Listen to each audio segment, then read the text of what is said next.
to be looking at the special period in time of peace. This is the second to last phase of Cuba, which stems from the 1989 to 2000. Just think of the 90s, okay? So, just to give you some background on the special period of time, as we know, the Cuban government, Cuban general, just really heavily relied on the USSR for basically 80% of their imports and exports came through that. So, when the USSR collapses, obviously that's going to have a ripple effect on Cuba and their economy. So, their economy suffers. The worst effects of the fall of the Soviet Union was felt from 1990 to 1996. In order to help overcome these struggles that Cuba was facing, Castro announced the implementation of this thing called the special period of time. So he uses his charisma and his popularity and all of that just to kind of call for unity in Cuba, basically saying if we're going to get through this, hard period, we need to come together and work together as one, no time for division. So a lot of people, especially in the US, really was putting out propaganda in the United States saying Cuba's going to fall. Cuba's going to fall. You're going to wait and see. But that didn't happen. Just to give you a little spoiler alert, reasons why is because one, they had an absence of an organized and effective opposition. There was a general support for Castro and the leadership under him, so people really were down for the get down with Castro. The army had extreme loyalty to Castro. Remember when he basically purged out all the Batista people who had committed crimes or who were pro Batista people and basically kicked them out? Yeah. Anybody who was disloyal to Castro and the regime, it was a punishable offense. Not by death, but it was just punishable. And the government had control over the media, so it was easier to keep things united because of all of these precautionary things that had taken place before all of this. So if Castro had not done any of that, this whole thing would be a whole different story. Next one. So in addition to all of these reasons I had just listed, the people in Cuba were generally grateful and had a positive mindset thanks to all the positive things that came out of the revolution, such as education, and universal health care. Remember, before Castro, under Batista and all those other corrupt presidents, they had no access to any of this. So it's kind of like, okay, we're struggling now, but we have medicine, we have doctors, and we have education. So it doesn't, we can't really complain at that point is what they're saying. During the special period, just to give you an overall general idea of what's happening and what are the negative impacts. So the GDP fell by 34%. If you don't know what the GDP is, it's okay. Just understand that the economy is down. Okay. So a low GDP is not necessarily good. It's not always reflective of what's going on, but it's not good. The oil imports fried up.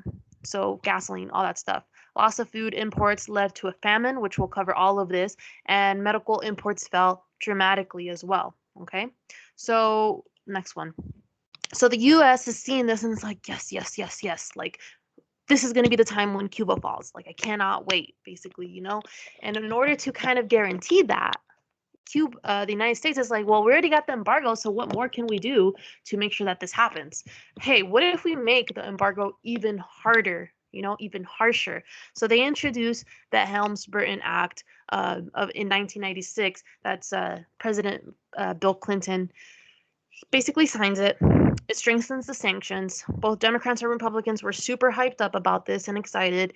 And basically, harsh penalties would be implemented to any foreign company and countries that were doing business with Cuba. So if you want to stay in business with the United States and you don't want a sanction placed on you, you cannot trade with Cuba. You cannot offer them loans. You cannot trade with them, and they cannot trade with you, right? And the second the United States finds out, you're going to get harsh penalties, either through money or possibly, which is what happens, sanctions on yourself. And so countries are like, well, we don't want the same thing that happened to Cuba. We don't want sanctions because we know what's going to happen if we get sanctions. We'll be cut off from the rest of the world. So people are like, okay, fine, we won't trade with Cuba. But I hope you guys understand, and you need to understand this. For the most part, the world wants the sanctions to be gone. They want the United States to end the sanctions. The United States refuses, but most of the world wants a relationship with Cuba and wants to trade with Cuba. They don't have an issue with Cuba. The United States is the only country that has the power, though, to put implementing sanctions and take away sanctions on any country in the world at any given moment. So these harsher sanctions worsen the economic and the humanitarian crisis. My prediction, and what the prediction of a lot of other historians in political sciences and what they believe, is if it were not for the sanctions, there would not have been a famine. Yes, there would have maybe have been some hardship, but the famine would not necessarily be a thing. Um, and so it just makes you question, what is the true motivation of the US government? Because the claim is these poor Cubans, right? These poor Cubans under Castro, they're suffering. But it's like, why are you placing the sanctions though, if you know the main victim of those harsher sanctions are going to be the people of Cuba that you so claim to care about, right? So in 1994, there was a public demonstration against poverty in Cuba, and generally this is believed, though, that this was a demonstration that involved anti-Castro agents kind of rallying up the people and all of that. So you can see the United States is like trying to like really, really trip up Cuba, kick them while they're down. Next one. So special period and industrial production, obviously with oil gone, right? The Soviet Union and the United States and Cuba relied on the Soviet Union for oil. They would sell their oil for the leftover oil, surplus oil, for a profit, and they would keep the oil that they needed. But when the Soviet Union collapsed, basically everything halted, no more oil, right? So you have no oil, that means you can't really drive your cars. A lot of jobs can't work their machines, and so a lot of people are losing their jobs, and it created this massive unemployment, right? Because nobody else can trade oil with Cuba because of the sanctions. In order to combat this, Cuba gave away more than 1 million bikes, and I know that sounds really silly and a myth, but basically it's like, well, we got no other option, and now China's giving us all these bikes, so we're just going to give you we're going to give away 1 million bikes for the Cuban people. Whoever wants it, you can have it. And people kind of bought into it and were like, all right. So that's why you can see, even today, you see people in Cuba riding their bikes like it's a normal thing, right? Other creative projects and ideas that came out of this time period to get people around was the creation of the camel bus. So just think of like those big giant truckers that you see in the freeway. Instead of having those trailers, basically they built these like big buses. And I don't know why I didn't add a picture of that. Gosh darn it. These big giant buses where you were filled up with a lot of people, so you can just carry a bunch of people over from place to place to place. Next one. So how does this also impact agriculture? Like I mentioned in the beginning, a famine. So the food started to decline because Cuba depended on the USSR to trade them 60% of their food. Because of the embargo, they don't have any other option to get food, to trade food with any other country. So now that the Soviet Union has, fallen, and the sanctions are even worse, who are they going to get food from? Who are they going to trade food from? So the Cuban government starts to panic, and they're like, okay, well, we got to implement a food program, and they do. So in the 90s, they start to basically encourage farmers to increase food supply, mobilize the unemployed, the students, and basically get volunteers to go to farms and stuff like that and start working the field to get as much food as possible for the people. State-owned farms were downsized and turned to co-ops, basically, where the entire community comes together, works together in that farm to grow food for the community. So you grow, and then like it gets distributed to everybody according to their needs. Private farmers and markets were reintroduced to a certain degree to encourage people to farm more. And so now that the Soviet Union is not buying their sugar at 4 times the cost and nobody else is allowed to buy sugar from Cuba, they have to shift their crops. It's like, well, we can't sell sugar now. So what if we just use this land to grow even more food for us? And that's what they started doing. In addition to that, they shift their main industry from sugar to tourism. So now you start to see Cuba be transformed into this island where like foreigners come in and they have, their drinks by the beach, and they go to these like fancy hotels, and they walk the streets of Havana, and like they see all the old buildings and all the old cars, and it's like all cultural stuff, right? And so that starts to happen.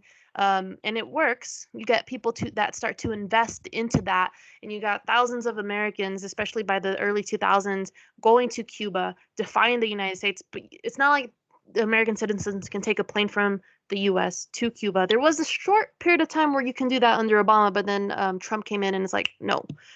So now if you want to go to Cuba, you have to go to a different country that has flights, and their government allows you to go to Cuba to do that. So one of them, I'm almost positive, is Mexico, because my cousin went to Cuba. Last one. So lack of oil meant that they couldn't farm with their machinery, right? The modern day machinery that we even see today when we go to farm. I don't tend to go to farms, but if I ever went to one, I'm sure I'd see machines there that are powered by oil.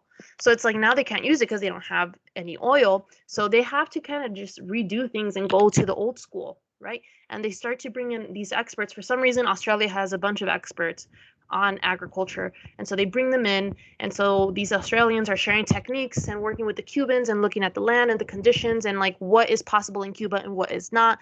And so Cuba then starts to implement eco-friendly programs. So every hippie, vegan, like person that like dreams of having like sustainable farming and veganism, look at Cuba because they did it. Not because they believe in all the hippie stuff, but it's like, man, we got no other choice. We're about to starve. So they start these big, giant recycling programs and campaigns. They have some of the best recycling programs seen throughout the world, right? And they also have this big encouragement, like, don't waste things, limit your waste. Stop taking freaking 20, 15-minute showers and just take 5-minute showers instead. That leftover food, give it away to other people who need it, or just like save it for later. Don't throw away food. Food is precious, obviously. Stop wasting electricity, type of stuff. And so it starts to get Cuba to go green. They start to go allocate funds towards researching biodiversity and like having the best way to grow plants in a greener way that doesn't waste water, that gets the most out of it, that doesn't hurt the soil or anything like that. Big cities that don't necessarily have farmlands, they start to use their rooftops to plant veggies. So all those hippies that you see in New York and in LA, yeah, Cuba was doing that first. Again, not because of a trend, but because it's like, well, we got to do it. And then students, start to go from the big cities to smaller areas to, learn how to farm and kind of teach other people as well.